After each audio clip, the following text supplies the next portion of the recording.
जय हिंद मित्रांनो, एक्झाम जागर या एज्युकेशन यूट्यूब प्लॅटफॉर्मवर तुम्हा सर्वांचं पुन्हा एकदा स्वागत आहे.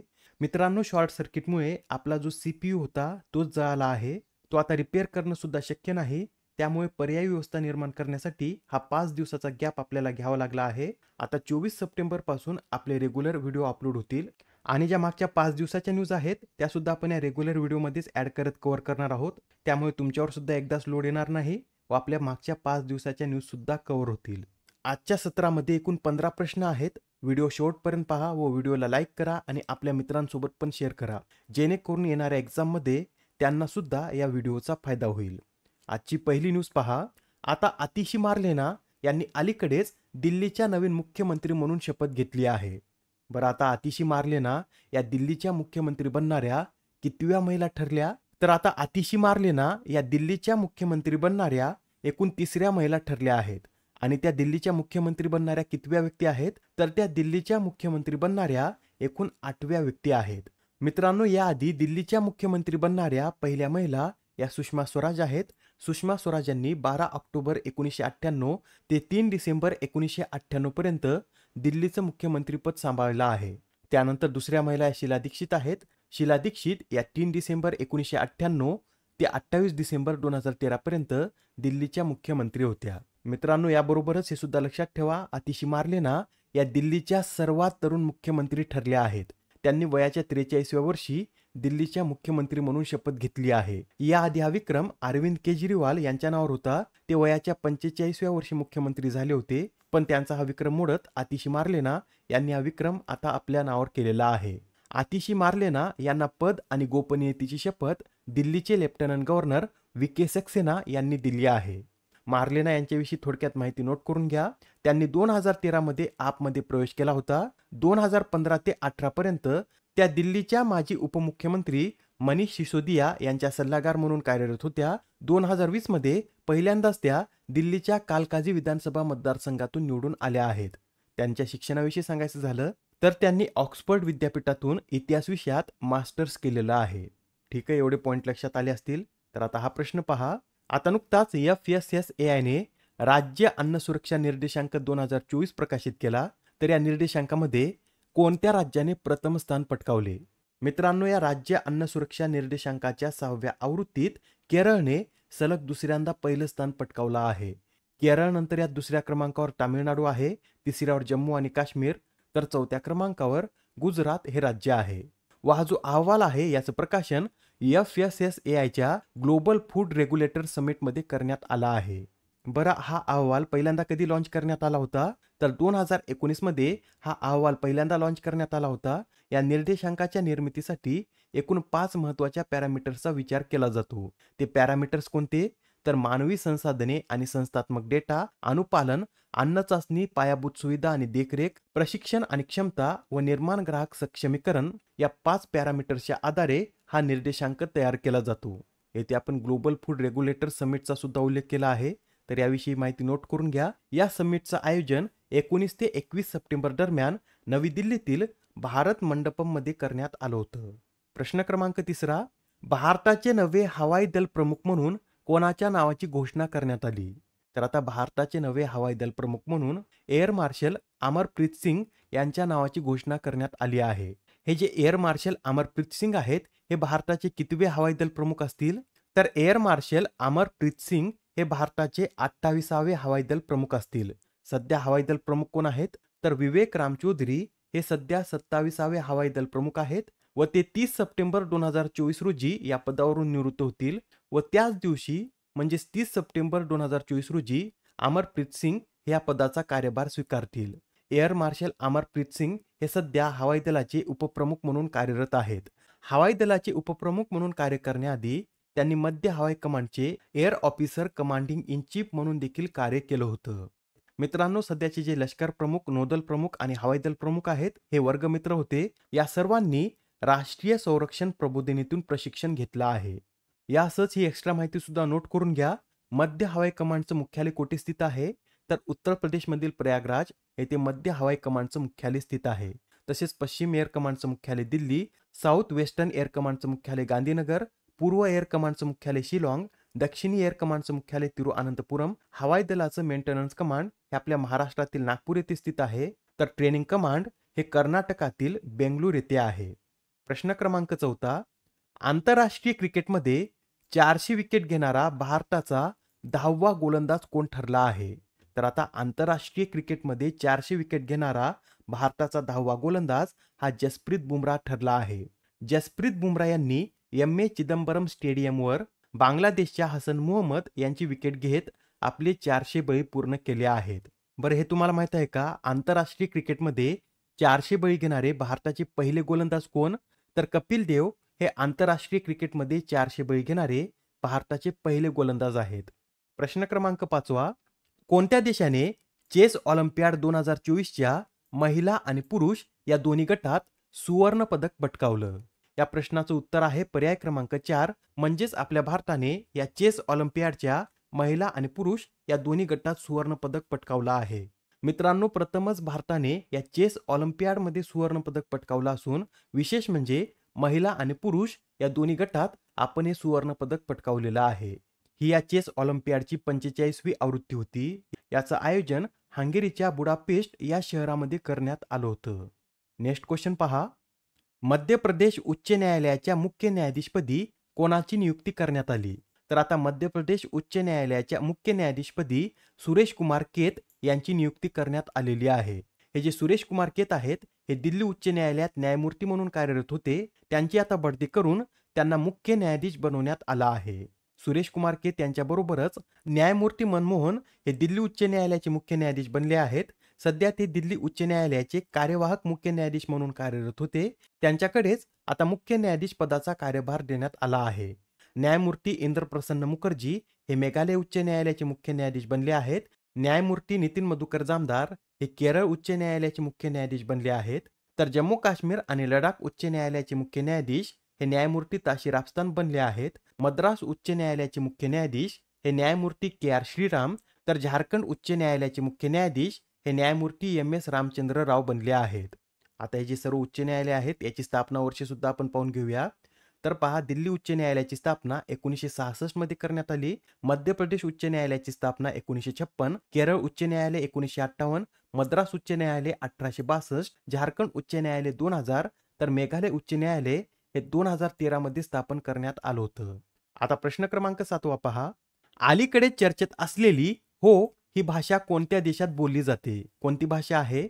तर हो असे या भाषेचं नाव असून ही भाषा आपल्या भारतातच बोलली जाते. बरं, सध्या ही भाषा चर्चेमध्ये का आली होती? तर या भाषेचा समावेश राज्यघटनेच्या 8व्या अनुसूचीमध्ये व्हावा अशी मागणी करण्यात येत आहे. त्यासाठी ही भाषा सध्या चर्चेमध्ये आली होती. ही जी भाषा आहे ही झारखंड, ओडिशा, पश्चिम बंगाल आणि आसाममध्ये बोलली जाते. मित्रांनो, सध्या राज्यघटनेच्या 8व्या अनुसूचीमध्ये एकूण 22 भाषांचा समावेश आहे व त्या भाषा कोणत्या? तर आसामी, बंगाली, गुजराती, हिंदी, कन्नड, काश्मीरी, कोकणी, मल्याळम, मणिपुरी, मराठी, नेपाळी, ओरिया, पंजाबी, संस्कृत, सिंधी, तमिळ, तेलुगू, उर्दू, बोडो, संताली, मैथिली आणि डोगरी या 22 भाषांचा समावेश या 8व्या अनुसूचीमध्ये आहे. आता हा प्रश्न पहा, यात काय विचारला आहे? अलीकडेच कोणत्या मंत्रालयाने भास्कर हा प्लॅटफॉर्म लॉन्च केला? तर हा जो भास्कर प्लॅटफॉर्म आहे हा वाणिज्य आणि उद्योग मंत्रालयाद्वारे लॉन्च करण्यात आला आहे. मित्रांनो, हा जो प्लॅटफॉर्म आहे हा केंद्र सरकारच्या उद्योग आणि अंतर्गत व्यापार प्रोत्साहन विभागाने स्टार्टअप इकोसिस्टीम मजबूत करण्याच्या उद्देशाने सुरू केला असून भास्कर म्हणजेच Bharat startup knowledge access registry असे याचं पूर्ण स्वरूप आहे. सध्या भारतात 1,46,000 पेक्षा सुद्धा जास्त मान्यता प्राप्त स्टार्टअप्स आहेत. हे जे भास्कर मंच आहे हे स्टार्टअप्स, गुंतवणूकदार, सल्लागार, सेवा पुरवठादार आणि भागधारक यांच्यातील सेतू म्हणून कार्य करेल.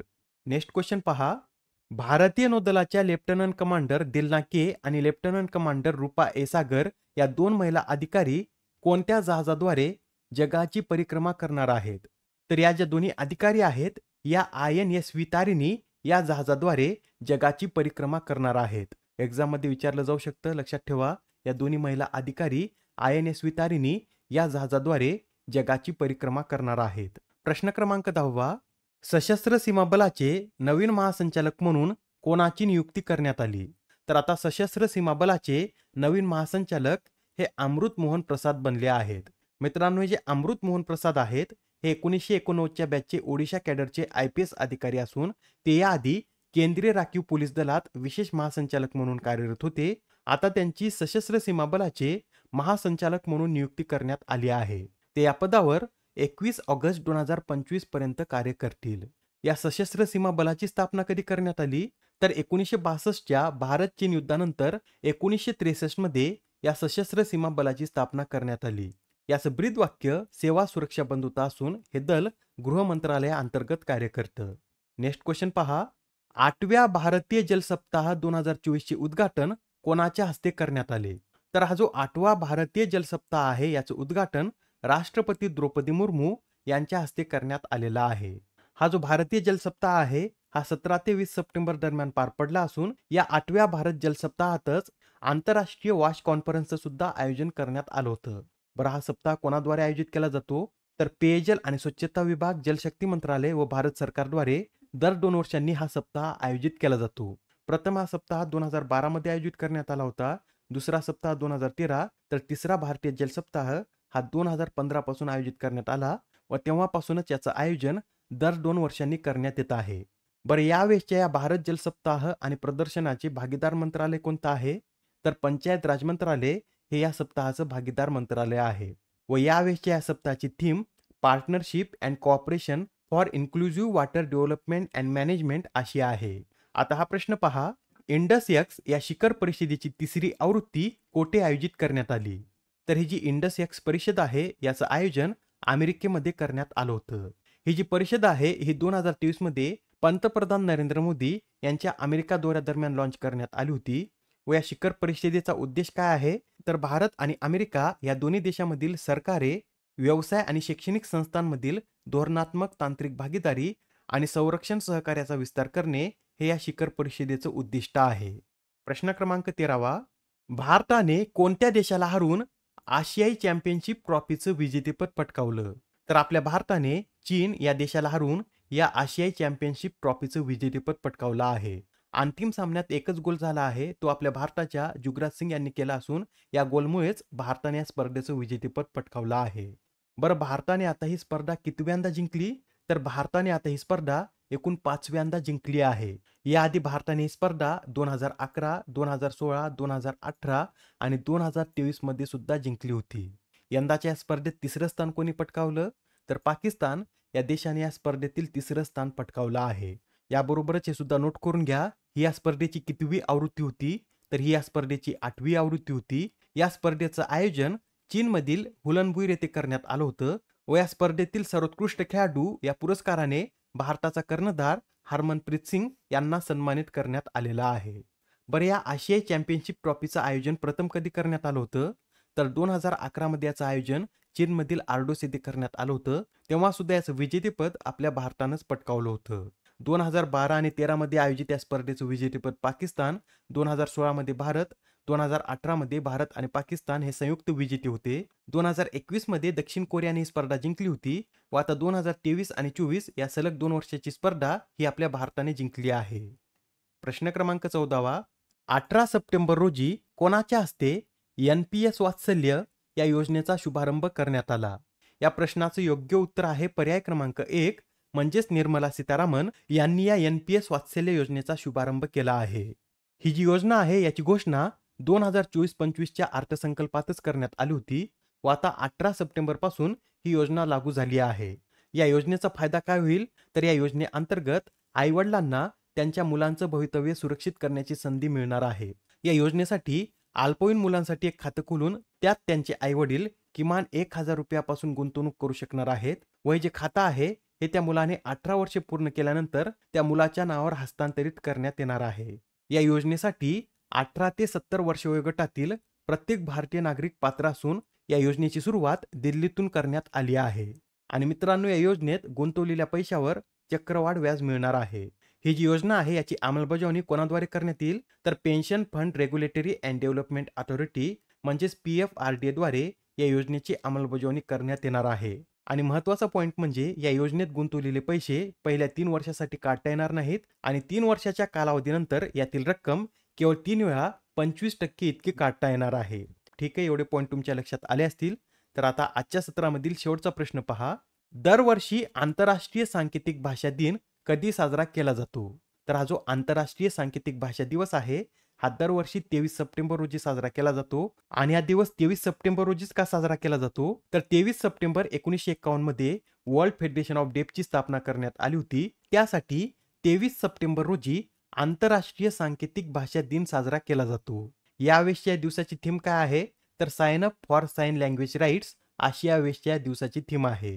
त्याबरोबरच हे सुद्धा नोट करून घ्या दरवर्षी 22 सप्टेंबर रोजी जागतिक रायनो दिन साजरा केला जातो. व यावेळेसच्या या जागतिक रायनो दिनाची थीम काय होती तर कीप द फाईव्ह अलाइव्ह अशी या जागतिक रायनो दिनाची थीम होती. मित्रांनो जगात गेंड्याच्या 5 प्रजाती आहेत व त्या कोणकोणत्या तर पांढरा गेंडा, काळा गेंडा, एकशिंगी गेंडा, जावा गेंडा व सुमात्रन गेंडा या गेंड्याच्या 5 जाती आहेत.